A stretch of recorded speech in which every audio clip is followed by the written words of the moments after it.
So let my life be the proof of your love. Let my love look like you and what you made. John 11, verses 17 through 37.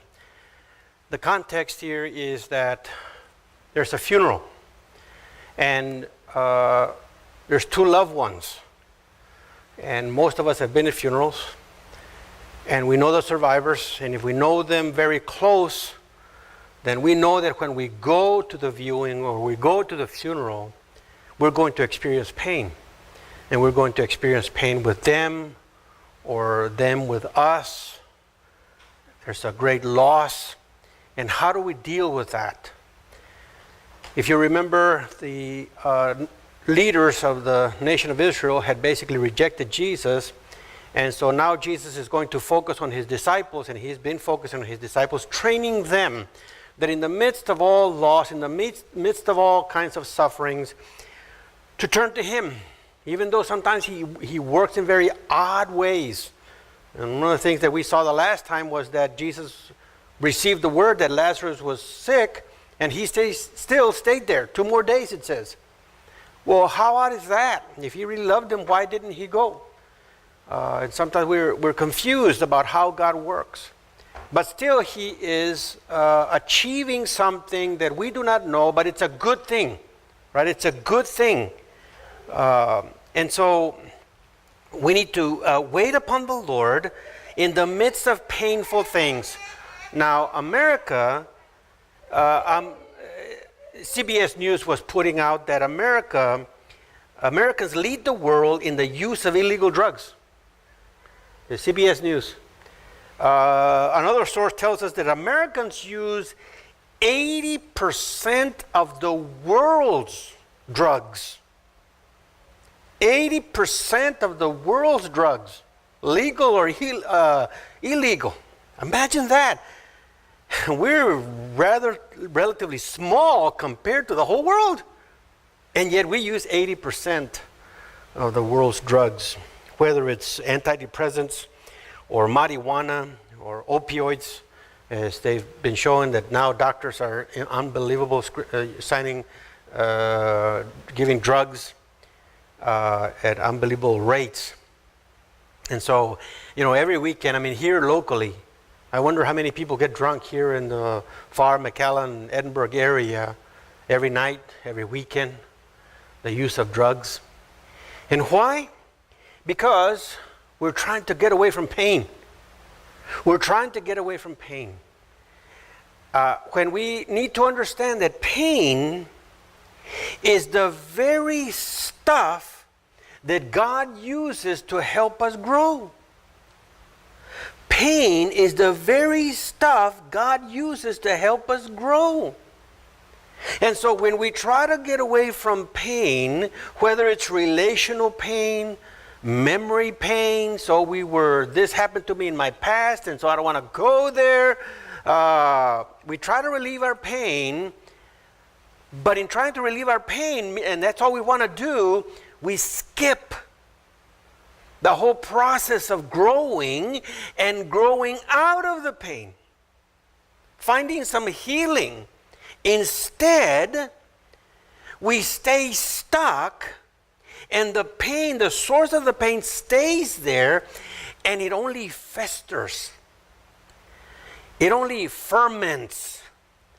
It only gets infection in our system, and it grows. That's all. Becomes gangrene, and part of our being has to be chopped off because it's just dead. You see, and Ecclesiastes chapter 7, one of the places that I refer to so much in life, especially as I, talk to people and they come for counseling, and, there's no way around the pain, right? Because of sin, whether we sinned against somebody else or somebody else sinned against us, there's no way around the pain. I wish there was. And I want you to note Ecclesiastes 7 verse 1, in the Old Testament, a good name, a mature name, a godly name, a strong name, a good name is better than a good ointment.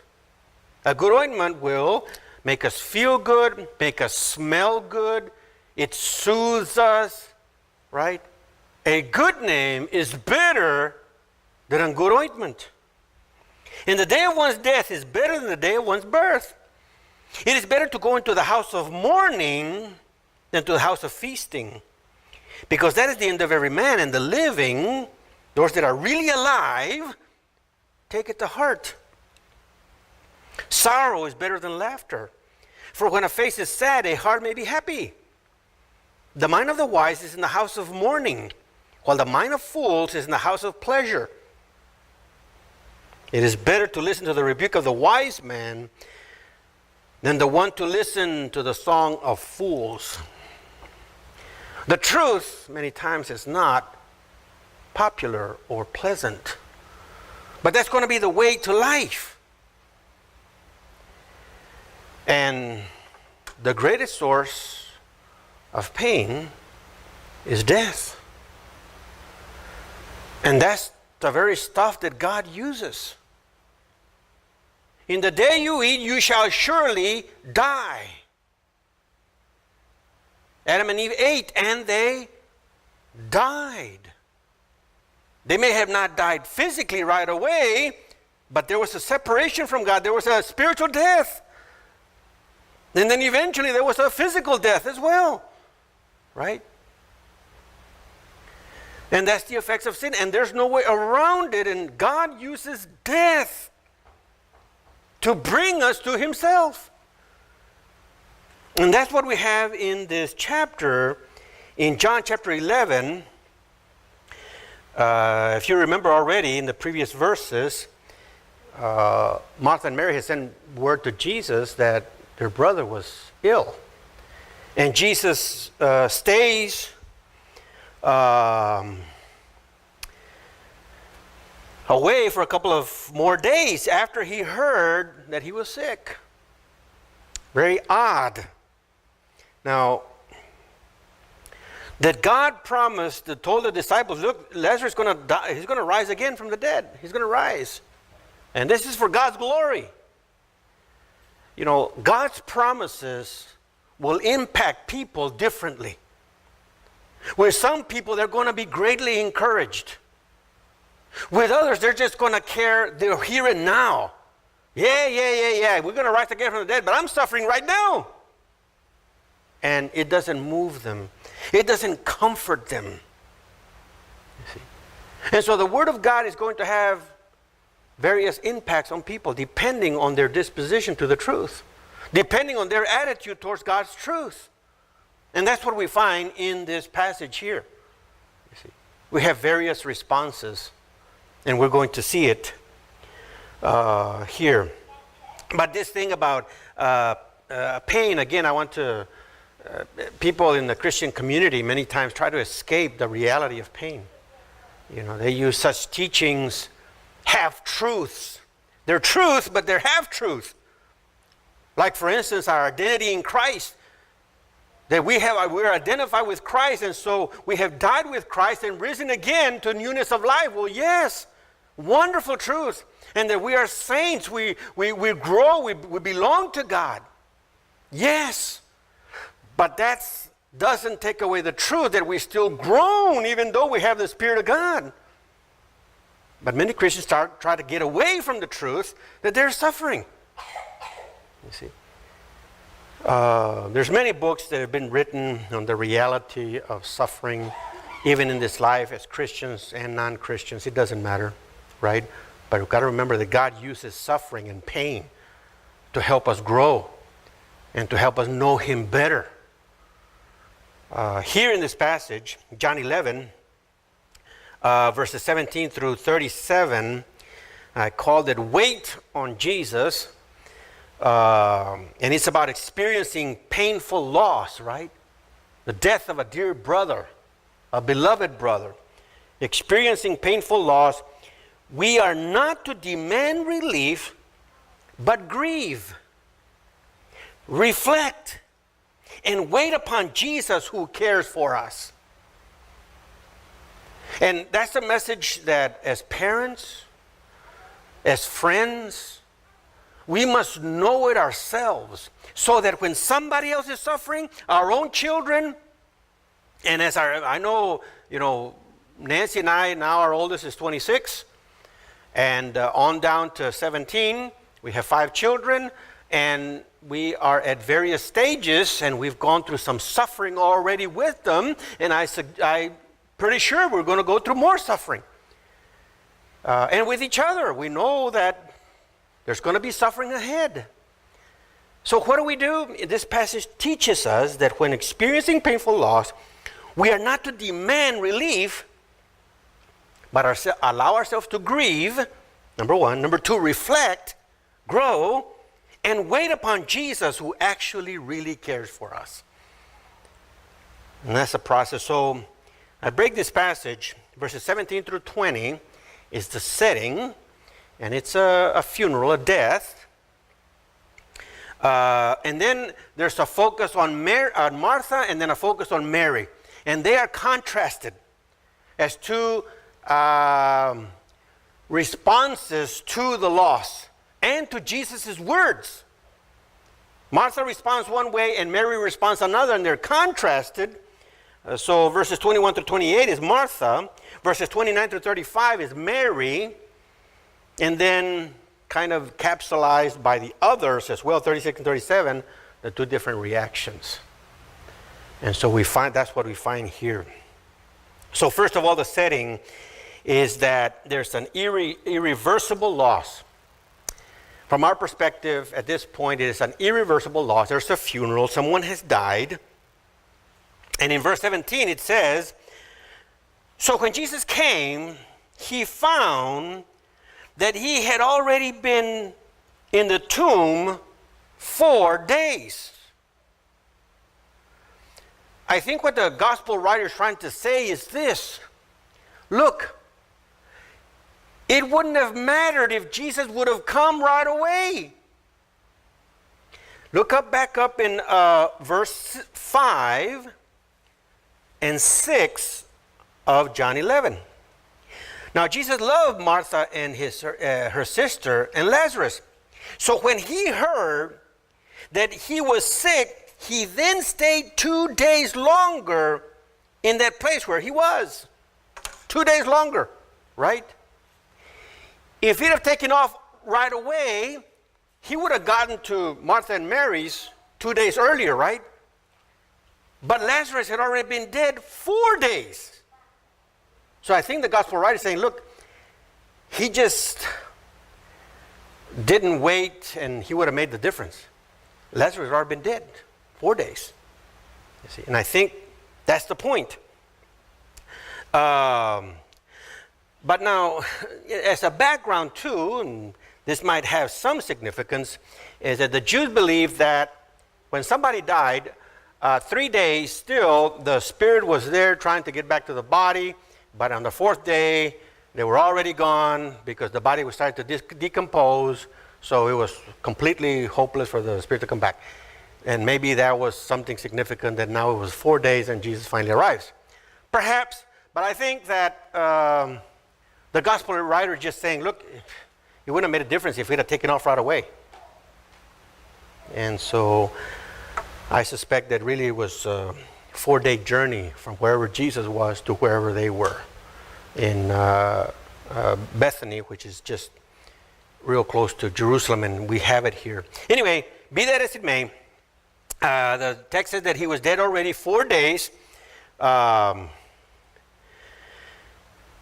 And the thing it says there in verse 18, now Bethany was near Jerusalem, about 2 miles off.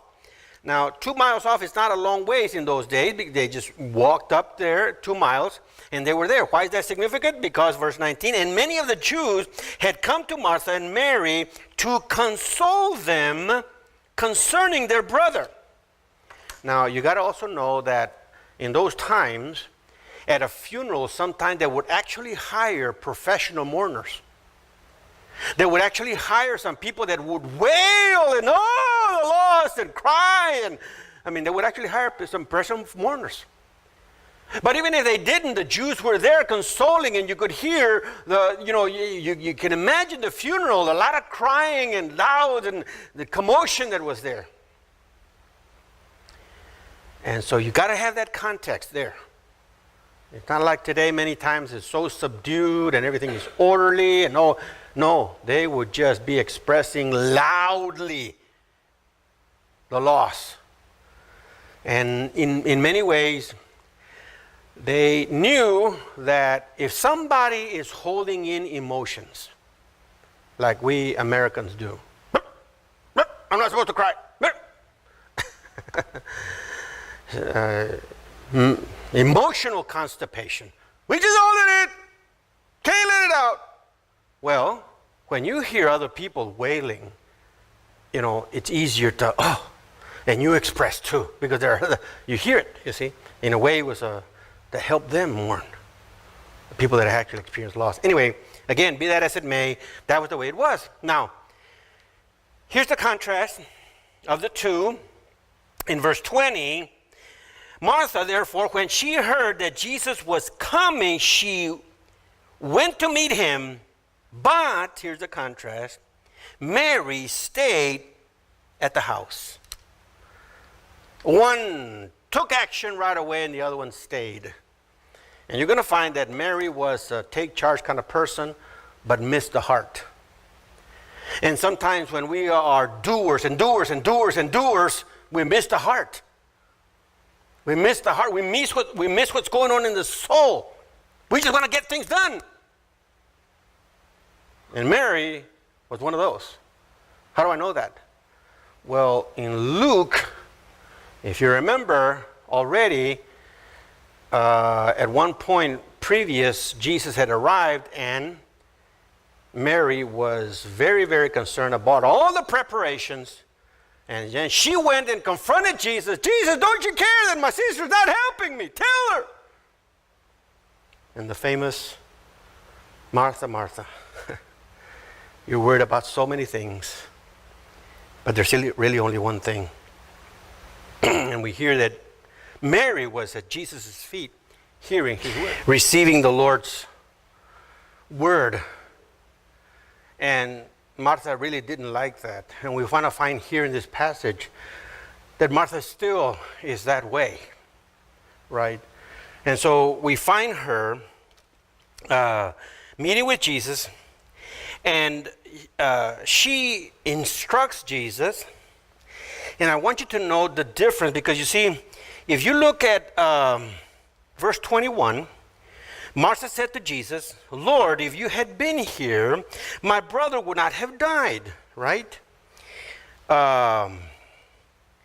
In verse 32, here is Mary speaking, and she says, therefore, when Mary came where Jesus was, she saw him and fell at his feet, saying to him, Lord, if you had been here, my brother would not have died.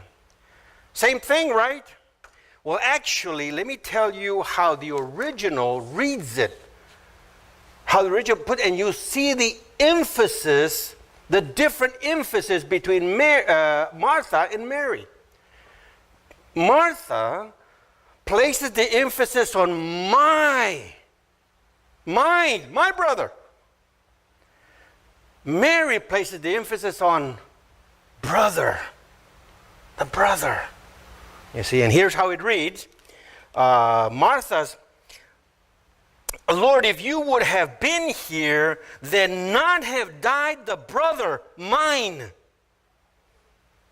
The last word is mine. Let me read it again. Lord, if you would have been here, then not have died the brother, mine. Here's Mary's emphasis. Lord, if you would have been here, not mine have died the brother. Isn't that amazing? The brother. It's not about me. Lost a brother. So Mary comes, and verse 20, Or verse 21, Martha then said to Jesus, that the first thing she does, she tells him, in contrast to Mary. What was the first thing Mary did? Mary fell down at Jesus' feet first. Martha talks to him first. Lord, if you had been here, my brother would not have died. And even now, I know, and isn't that the great I know? You tell somebody something, I know. You tell somebody, I know. And when they keep saying, I know, no, you don't know. You know the information. You know the information, but you do not know the heart. And Martha twice. Verse 22, I know. Verse 24, I know. In verse 27, I believe. I got this. No, she's missing the heart. But go back. Verse 22, even now I know that whatever you ask of God, God will give you. So don't instruct me on anything. I know this already. In a way, there was a mild rebuke. I mean, you could have asked. But if you'd have been here, you could have done something, but you weren't here. It's a mild rebuke. And somebody who takes in charge, sometimes that's the way they do, right? Instruct, rebuke. And that's what Martha would do in Jesus. Jesus responds, of course, with love. Jesus said to her, your brother will rise again. Now, what were the Jews trying to do with Martha and Mary? The Jews had come to, what does it say there in verse 19? To console them. And rightly so, right? They've come to comfort them. So you can imagine that Jesus was seeking to comfort her, right? Your brother's going to rise. No comfort.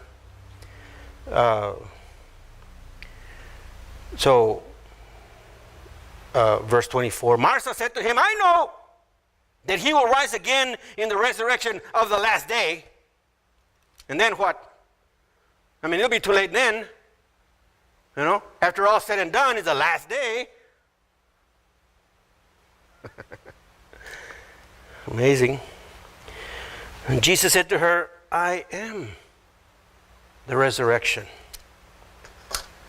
It's not even about your brother. You need to know who I am. If you put all your losses of all your life, your childhood, your most beloved friend, your most beloved brother, wife, child, and you look at who I am, you're going to be comforted because I am the resurrection. Didn't impact her. Did not. For it says, I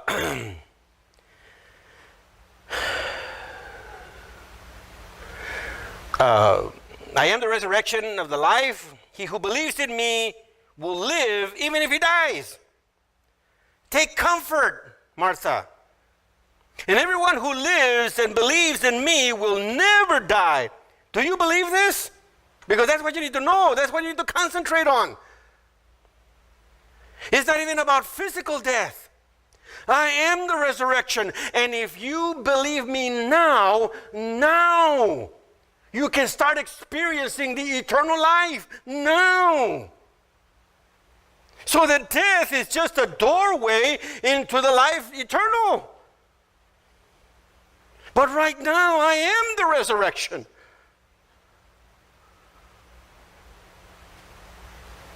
Nope. No impact. It got as far as her brain and didn't penetrate to her soul. So, she said to him, yes, Lord, I believe that you are the Christ, the Son of God, even he who comes into the world. The resurrection? Yeah, okay. No, I got this straight, Lord. You don't have to instruct me. I know you're the Christ. And I suspect that Martha believed at some level. She believed at some level. But it didn't let it penetrate and let her console her and allow herself to relax. Why do I say that? Because look at what happened. Look at what happened as soon as she said that.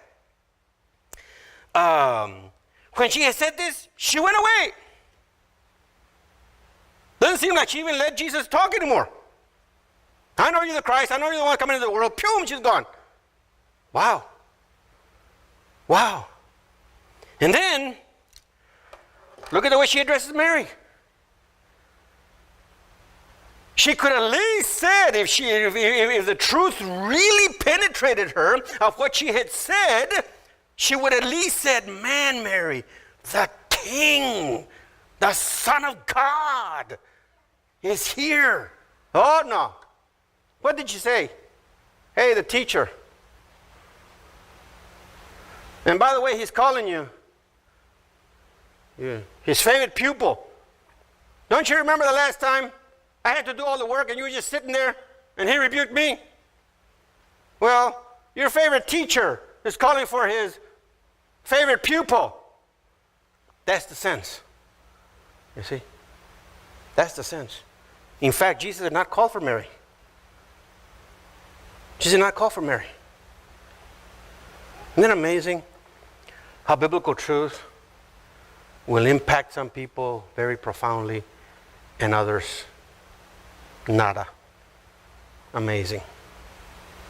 Amazing. Now, was Martha a believer? I'm pretty sure she was. You know? And that's what I mean, that some of us need to allow ourselves to the sufferings of life to soften our souls and our hearts. You see? Because now we come to Mary. And the impact was very different. And when she, that is Mary, heard it, she got up quickly and was coming to him. When Martha heard that Jesus was, she went. Mary waited until the Lord called her. At least that's what she was told. So she went out. Now, when Jesus had not come into the village, but was still in the place where Martha met him. Now, I wonder, some people, well, why did he stay there? I suspect, now, you got to remember, I suspect that Jesus was saying, look, I don't want to get into all the commotion of these professional mourners and then cause all kinds of confusion. I know there's a lot of racket and a lot of things going on. Let me talk to each of the sisters individually. So he waited. Martha comes. She goes back. Now Mary comes. Right? He stayed in that place. Then the Jews who were with her in the house and consoling her, when they saw that Mary got up quickly and went out, they followed her, supposing she was going to the tomb to weep there. Question: why didn't some of the Jews go with Martha? They did with Mary. You know, the Jews probably knew Mary is allowed herself to hurt.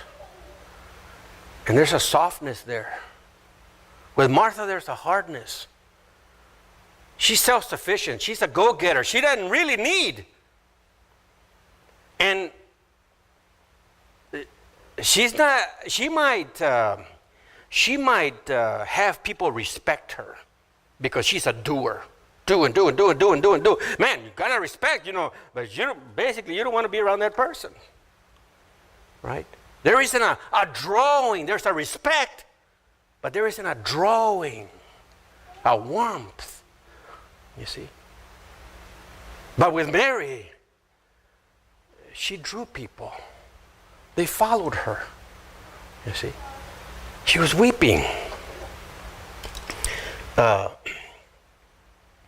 Therefore, when Mary came to Jesus, where Jesus was, she saw him and fell at his feet. What does that signify? A complete dependence. Jesus, it's not about instructing you. Now I can express to you. And she did. But she fell down at his feet. I'm not demanding anything from you, Jesus. You know. So she fell down, and then she made her statement. And you remember, the emphasis is on the brother. The brother. The one I love, the one you love, Jesus. The brother. When Jesus therefore saw her weeping, he didn't instruct her. He did not instruct her the way he had to do with Mary or Martha. Saw her weeping, and the Jews also came with her also weeping. It's interesting, the words there that are used. It says, he was deeply moved in spirit and was troubled.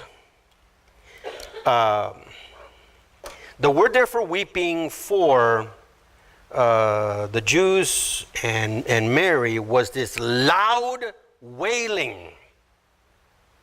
They were really, really hurting. Weeping. And the word there for he was moved in his spirit was this. He was angry in spirit. Jesus was agitated in spirit. And he was troubled. Interesting.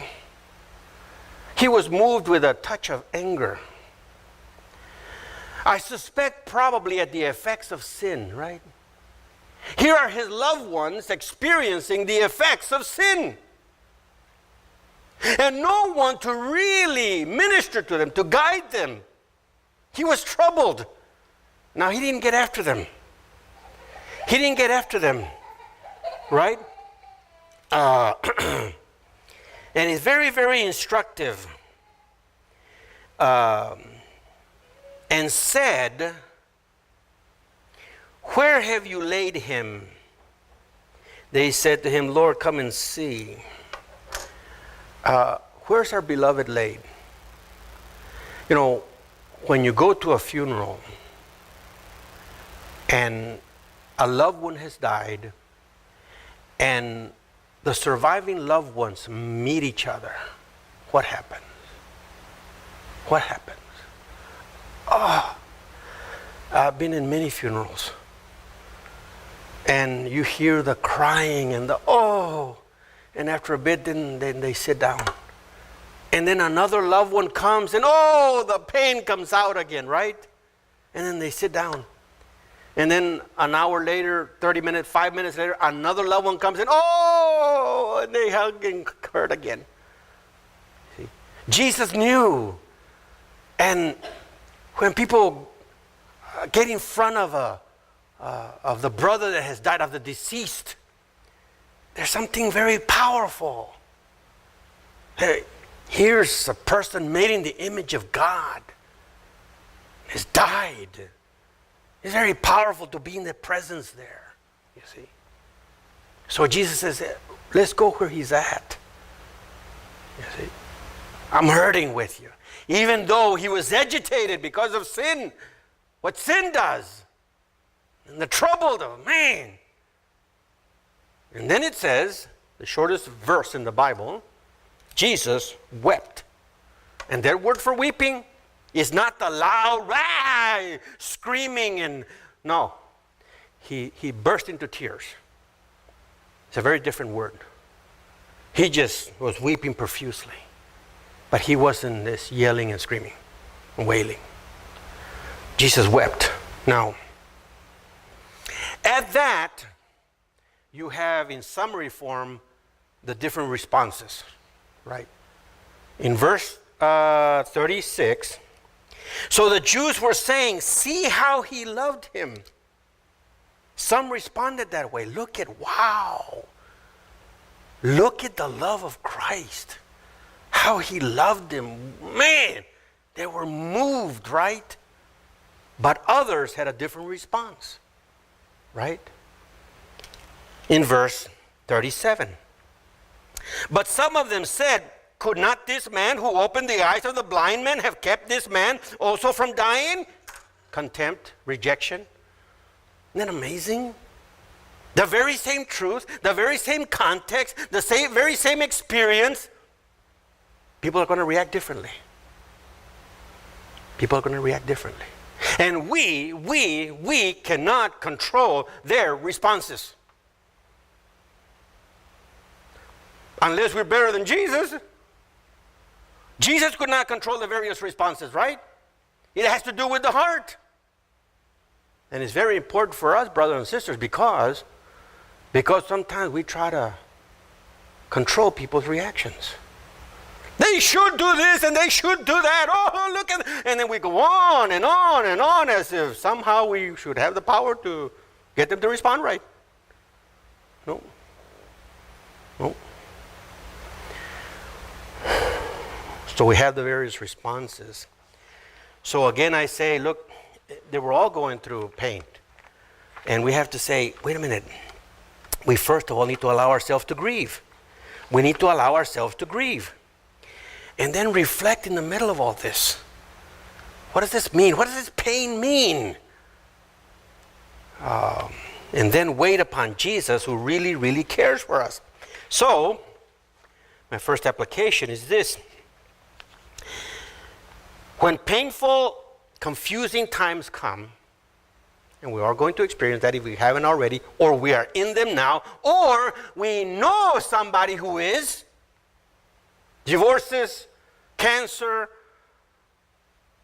childhood abuses that have come to the memory and people are all messed up, fears, and people are all confused, they don't know what to do. Listen, first application, do not take things into your own hands. Do not try to twist God's arm, though you might express your confusion and even anger, but rather be submissive and believe and have faith in God. Don't try to force things. You know, isn't it amazing at it can be major events, a birth of a child, a wedding, a funeral. There's always somebody that messes it up. Maybe there's 2 or 3 people that mess the whole thing up. Why? Because they're trying to force things. They're not trusting the Lord. They're trying to force things. Martha was trying to, come on, Jesus. I heard you should have done something. Jesus shared profound realities, profound truths, and it did not comfort her. Why? Because she was trying to control, maybe even control her own pain. She didn't want to hurt anymore. And she wasn't consoled. So do not take things into your own hands when going through painful, confusing times. Here's a second application, which is cousin, or the flip side of the coin. When painful, confusing times come, remember, Jesus is willing to suffer to develop our faith. Jesus is willing to suffer to develop our faith. That has 1,000 applications. But one of them is this. Sometimes with loved ones, our children, we have to allow ourselves to suffer along with them rather than just deliver them out of their woes. We have to allow themselves to hurt so that they can grow, that they can learn, man, this way of life is not working out. But if we just bail them out, we don't help them develop. Jesus is allowing himself to hurt. I mean, when he first got the news, he could have just snapped his finger, resurrected on the spot. I don't care how many miles away it was. No. But Jesus allowed himself to go there and even get a little angry and be troubled in his spirit to help them grow. Help them know him and not just bail them out of the trouble. In Isaiah 63, verse 7, Isaiah 63, verse 7, it says this.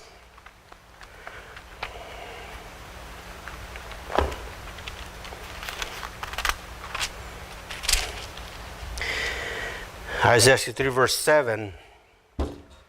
I shall make mention of the loving kindness of the Lord, the praises of the Lord, according to all that the Lord has granted us, and the great goodness towards the house of Israel, which he has granted them according to his compassion, and according to the abundance of his loving kindness.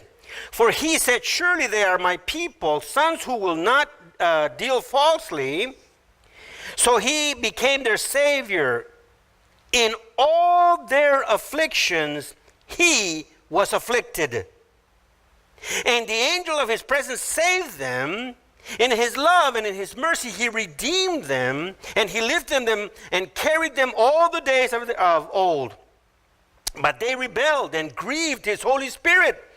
Therefore, he turned himself to become their enemy and fought against them.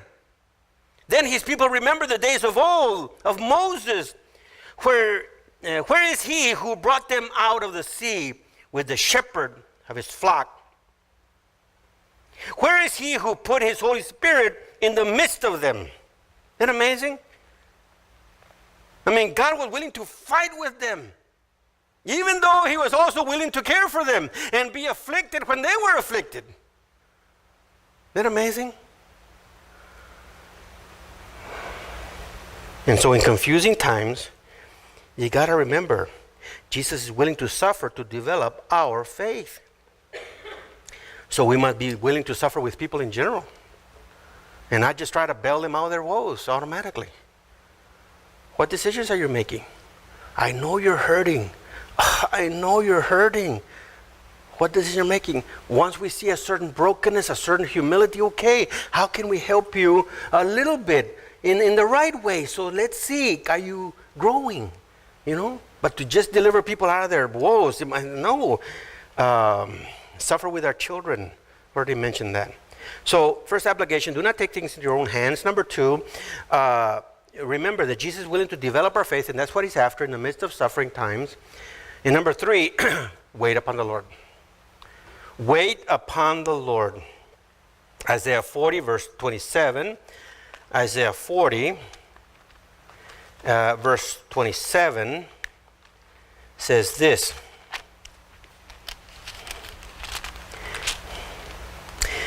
Who do you say, O Jacob, and assert, O Israel, my way is hidden from the Lord? In other words, the Lord doesn't even know what's happening to me. And the just Jew may escape the notice of God.